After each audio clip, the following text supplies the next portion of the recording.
Agora vamos voltar então à nossa função principal lá, que era seno dessa função g de x que o professor Paulo calculou sua derivada. Então vamos lá, pessoal. Então veja que nós temos isso aí agora, né, professor Paulo? Exato. Então eu tenho no início minha função seno, como a gente separou aqui, ó, do cosseno aqui. Então eu tenho essa função aqui, que já foi calculada, chamada de quem? G de x.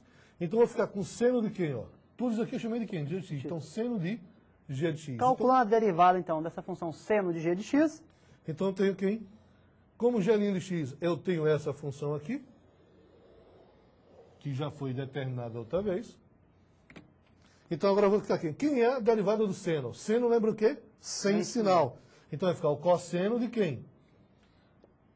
Do cosseno de quem? De x ao cubo mais 1 elevado ao meio, vezes quem? A minha função, que foi calculada a derivada dela de quem? G' de x. Ou seja, nós calculamos ali, pessoal, a função seno. Era seno de cosseno de raiz quadrada de x ao cubo mais 1, né, professor Paulo? Correto. Então calculou primeiro a derivada da função seno. Cosseno, conservamos o arco, que ficou lá quem? Cosseno de raiz quadrada de x ao cubo mais 1. Agora, vezes a derivada do nosso arco, que nós chamamos anteriormente de g de x. E aí só multiplicamos e fizemos aí para vocês a organização desses valores. Beleza, pessoal? Viu que é simples? Vamos ver o que mais nós temos aí, professor Paulo? Vamos lá? E agora, o que nós temos sobre monotoxicidade de uma função? O que nós podemos fazer aí, professor Paulo? Quando nós dizemos que uma função ela é monótona, então é que ela é crescente ou decrescente. Ou a gente diz que a função ela não é monótona. Então, monótona é a função quando nós determinamos se a função é crescente ou decrescente.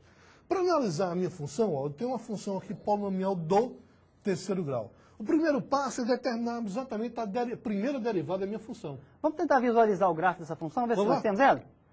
Olha lá, o gráfico da minha função, que função é essa? X ao cubo menos 6x mais 7.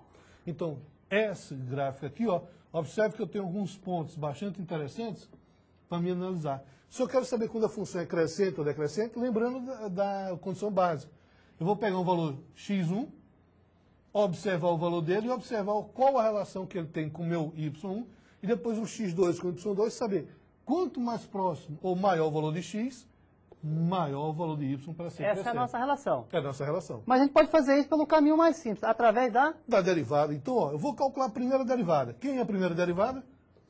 3x ao quadrado menos 6x. A derivada de uma constante, a gente sabe que isso aqui é igual a zero. Então, já achei a minha derivada. O que é que eu vou fazer? Eu vou calcular agora quem?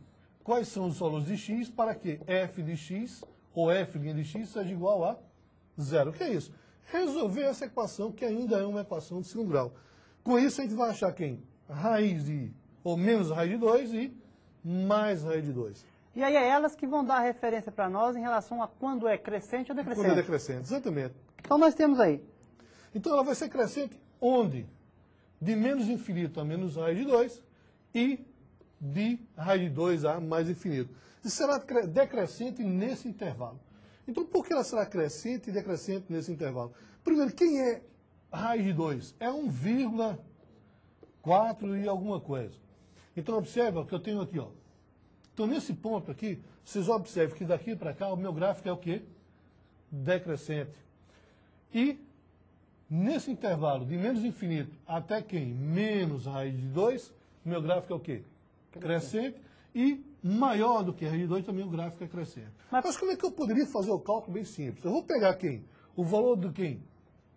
O zero da função, as raízes da minha função que é derivada, e vou substituir aonde? Eu vou ter que substituir ele aonde? Professor Paulo, se nós buscarmos então valores menores do que as raízes, vamos supor, menor do que a raiz de 2 e substituir na derivada, eu tenho valor positivo. Positivo, então exatamente, só para pegar um valor menor do que menos raiz de 2, então menos 1. Menos 1. Então se eu pegar o valor menos 1 é maior, né? É maior, então menos 2. Menos 2. Então menos 2, se eu pego o valor menos 2, o que é que acontece com esse valor menos 2? Substituindo na derivada. Quando eu aplico na minha função derivada. Então menos 2. Se eu substituir aqui, observe que com o expoente é par, vai ficar o quê? Positivo. Positivo.